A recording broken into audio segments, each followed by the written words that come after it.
Hey folks, I'm Warren Wilson with American Cop. I'm writing a quick article here on misuse, overuse of the radio, and I got my buddy Matt Landfair here of Primary and Secondary. And rather than do a introduction for him, I'll let him do it himself. What do you say, Matt? I can do that. I've done those before. Once or twice. Yeah, yeah. So yeah, cop, podcaster, consultant, instructor, all kinds of stuff. My favorite thing to say at the beginning of every podcast, because it's important to frame things so people understand where you're coming from. Cop since last century, like Warren. Um, and at first, that sounded like a bit of a joke, and now the further we get away from the 90s, the more it's like, oh, wait a minute, that was a while ago. If you were working as a police officer in the 90s, you probably, if you haven't already, you should be looking at retirement. So I could, I don't want to yet. I still got years in me. Good years. But most importantly, yeah, law enforcement background. The primary and secondary thing basically was started as an idea to spread really good information to people that want it, people that need it. And don't be chasing after what's flashy and what's temporary. We're looking for long-term lessons. And one of those long-term concepts and lessons and considerations, especially on the law enforcement side, is use of radio and radio etiquette. And unfortunately, we're seeing daily, not everyone's on the same page. So that's No, where we're this not. conversation comes in. And that's one of the reasons I wanted to have you on is because you're not just one of the guys who focuses on the flashy stuff. You look at those ancillary issues that can add up to something terribly important. Yep. And if you've ever been, on the second floor of that apartment building fighting somebody by yourself while somebody was trying to go on traffic and you couldn't get on the radio, you'll know what I'm talking about. He thought going on traffic was important, which it is, but it wasn't as important as what I was doing. Yeah. And so could have just held back. And that's something that's always kind of stuck with me. And plus, you also are not a dispatch hater like some of these folks are. No. Those folks are trying to do the best job they can, and the more we're taking away from them, the more we're taking away from the public. So that engagement they have to spend on the radio, they have to spend, um, listening to you or and me, and they're not answering the phones or whatever other. I don't know about your dispatch, but ours is they have an incredible number of Full service. responsibilities, Yeah. absolutely insane. So anyway, I just thought you'd be the great guy for this. So something further also on the topic of sharing it with your coworkers. This is a great way not only for information exchange, but also for maybe a bit of mentorship, for some guidance, something to reinforce and strengthen the bonds among the officers, but also reinforce some training points. So officer responds to domestic. All this stuff happens. You know what? After a high profile call, why don't we get together and talk about it?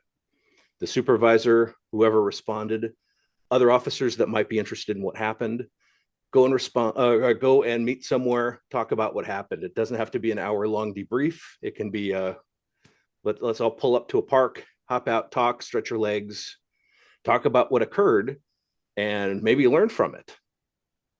Yeah, Just absolutely. and it doesn't have to, and it does not need to include dispatch. I'm sure. Yeah, That being said, I know for a fact there are dispatchers that do want to know what happened. Absolutely, everyone's curious. If a really interesting call happens in a neighboring jurisdiction, I'm kind of interested in finding out. Oh, what's the verdict? What wound up happening? well, Well, it's not appropriate. What was that?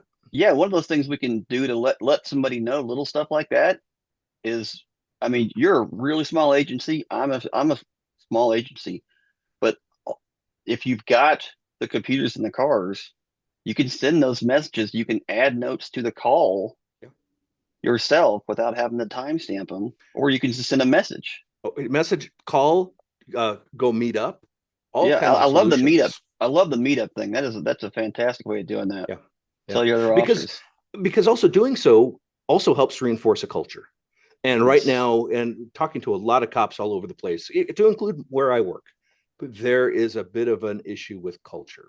Oh, there And is. that, yeah, the and the police culture looking at the old school cops, how things used to be done, the people that trained me, and compared to how those standards were to where we are now, the culture's kind of watered down.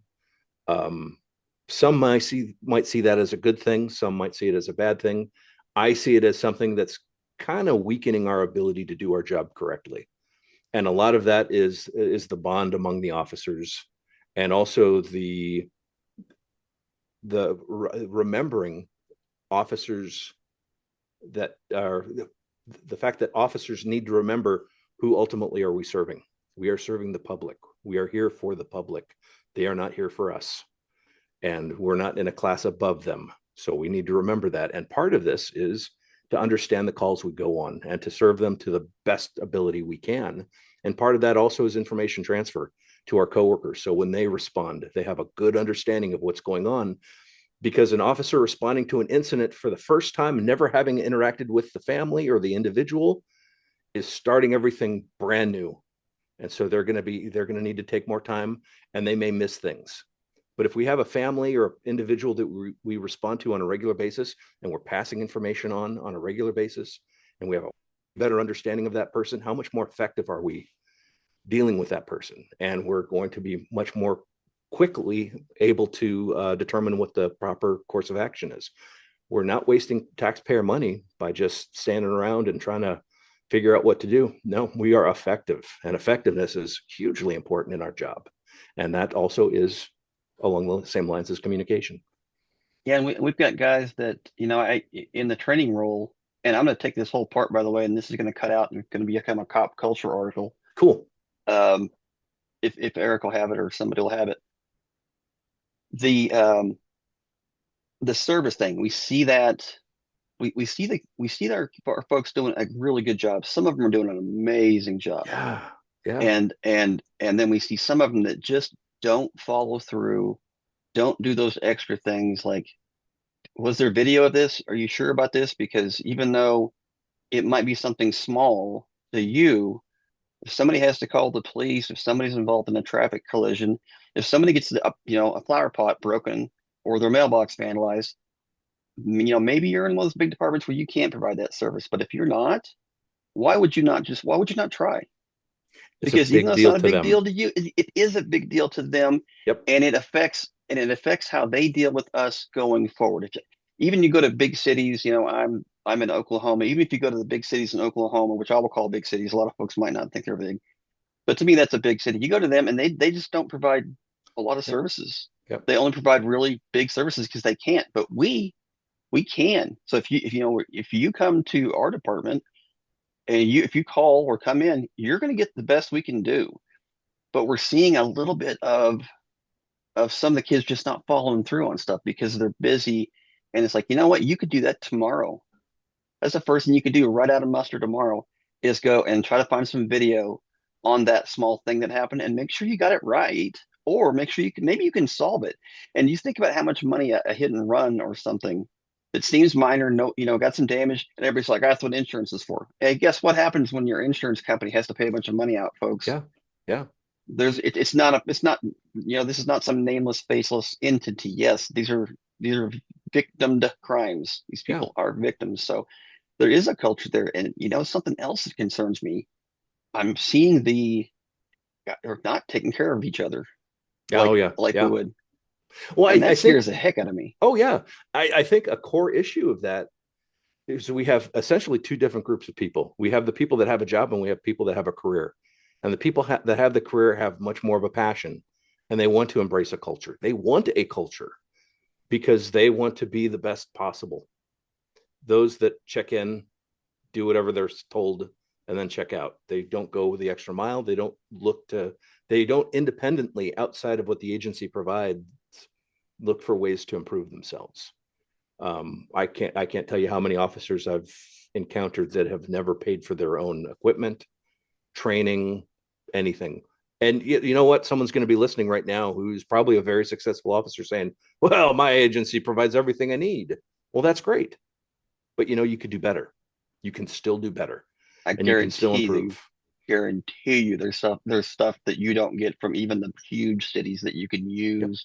You can use a better flashlight than what they give you, I'm Oh sure. yeah. Yeah. You can use a little bit more practice. And anybody who thinks they're getting enough training is wow. Even somebody who was where was it from? Is it Kansas City?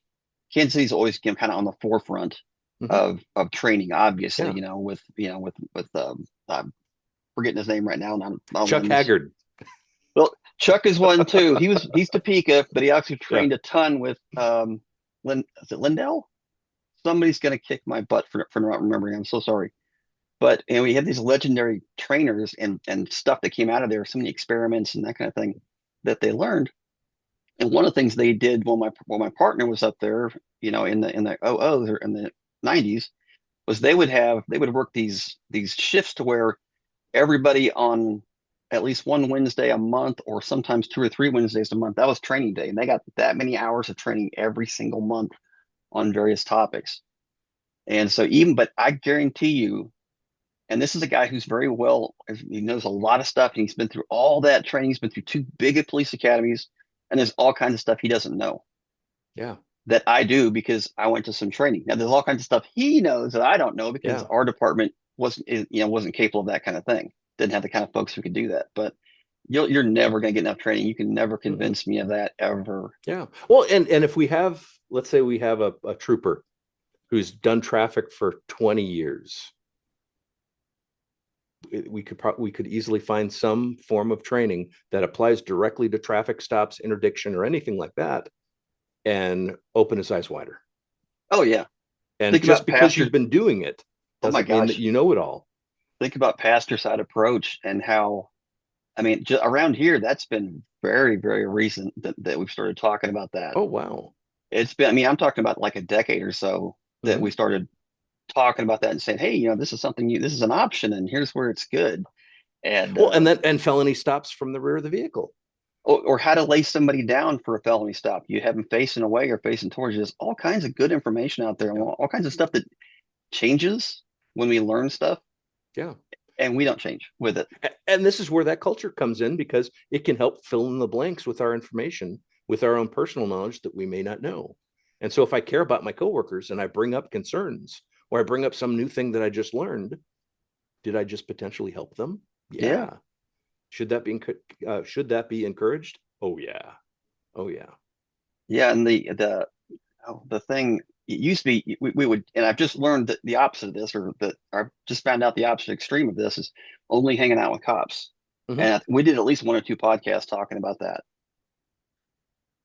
on primary and secondary. That's right. If you're only hanging out with cops, it's not a good thing. You really want to get out there a little bit and remember that there's real normal people out there, and Yeah. not everybody's like what you experience when people are having their bad day. But there's also the other extreme of that where you don't have any cops to hang. Can't hang around with any cops at all off duty, and you're not seeing any of that at all. That's a Hmm. bad thing too, because you really need to have somebody uh, who kind of understands what I would call just the depravity. Yeah, they need to understand Yeah. how depraved some things are. And I'm thankful I have like a lady who understands that thing in our friend group, and we can always go off because nobody else understands. And Yep. she deals with victimized kids and that kind of thing. But she kind of understands, and we get a chance to talk. But for the most part, you lose if you lose that friend circle, that's a problem too. And so that part of that culture needs to be off duty. It needs to be knowing spouses and kids, and letting them kind of play and or work together and should say associate in Yeah. one way or another, because this is a different kind of gig, you know, and the culture needs to be us doing the right thing, and for the public and for ourselves, but really for each other is where it starts to me. Yeah. If you're not taking care of each other, then you can't take care of anybody else. If we're not taking care of ourselves with um, just whatever that might be. I won't even say whatever that might be, peer support, whatever. We can't help And anybody else. and that even goes down to just going on a break. Yeah, Just going on a break to tell a story. Hey, you know what? I responded to this and this is what happened. And just to let things out and then get feedback on it. And okay, after that, I feel better about that call, knowing my peers agree that I did everything I could. There you go. Did you have anything else you wanted to add?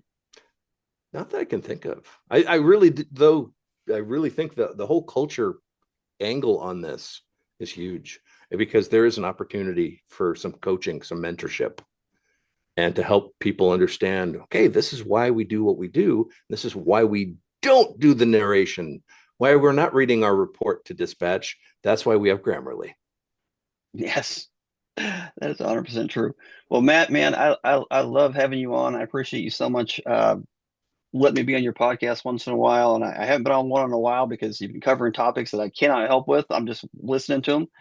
But whenever I can, You can still go on them. I can still get in there and get in the way as much as possible, ask questions. I like to do that, but it's been a little crazy too. But Yeah. I just wanted to say thanks again for coming on, Oh, and my you're one pleasure. of the guys I really appreciate and really respect. And you'll notice that there's nobody on any of these deals that doesn't meet that category. I just don't Yeah. interview people that don't have some quality information.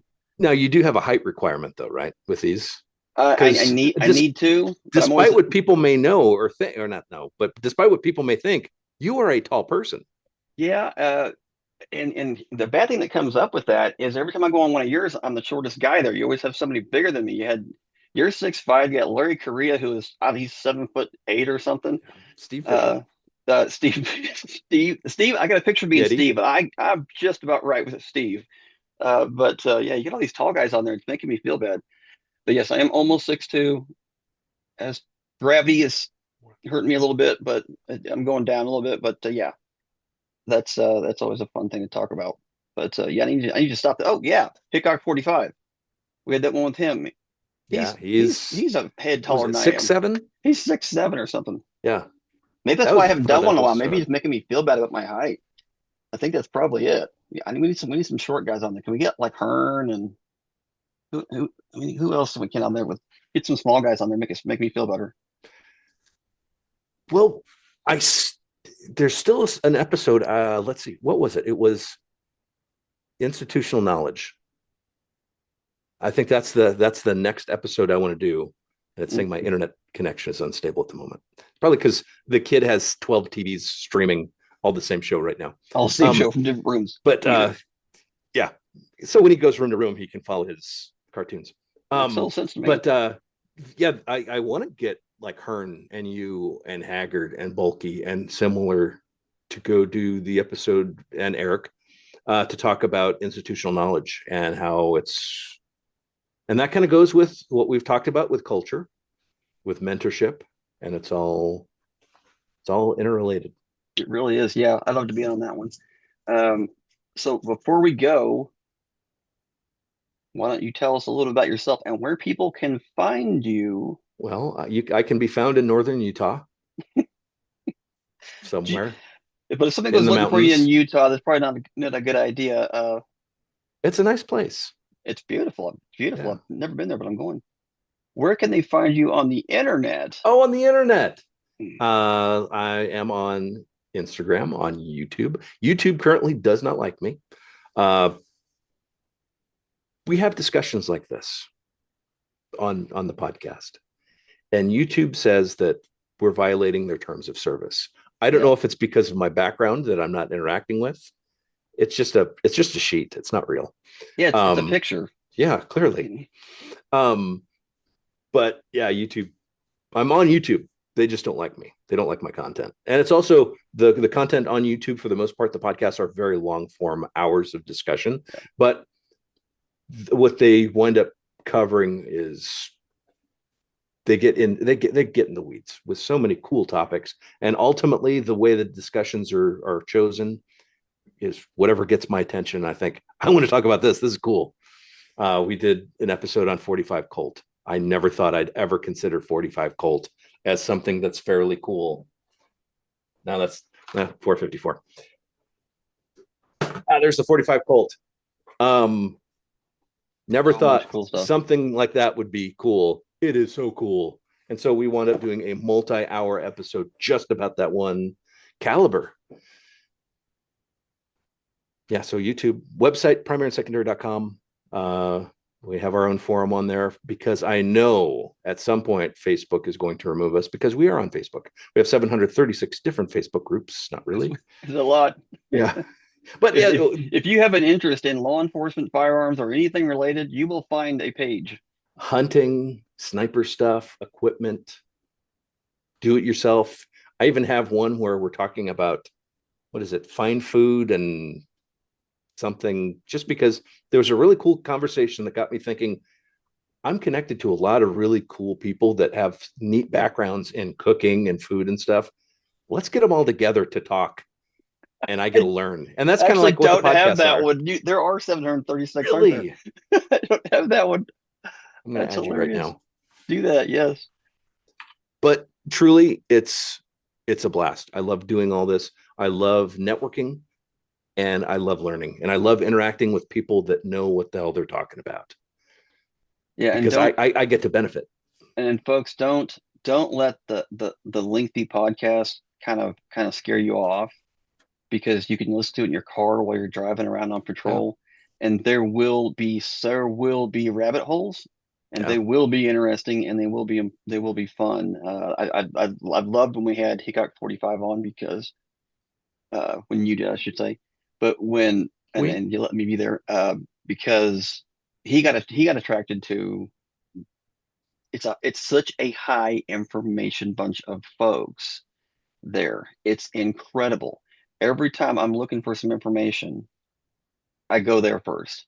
The primary and secondary, the forum, and you will find a podcast that will cover some of the stuff you want. So if you haven't done that yet, folks, go check out primary and secondary, support that page. And I know y'all know about YouTube's going to do. He's going to it's oh going yeah, to it's gonna do it, and Facebook's gonna do it to us. And here we are, just trying to provide good yep, information. And nothing we say, you won't hear anybody saying stuff that isn't a ridiculous, obvious joke that's not safety related. yeah, That is something that you wouldn't want said in public. You'll never hear that there. It's always something that is about making things better, making things safer, yep, providing better service, being better, be better stewards yep. of our jobs, and that kind of thing. You'll never ever hear that, but yet they've got these arbitrary rules that they just hate us talking about. They just hate guns. I don't think they love cops, frankly. Yeah. And You there blame are them? other. Well, there's some I don't like right now. I can tell you that, but that's pretty much always. But you got to love them. I just don't have to like them, you know. Yeah. So always go check out Matt Landfair. Check out primary and secondary folks, and you can find me at Defensive Training Services.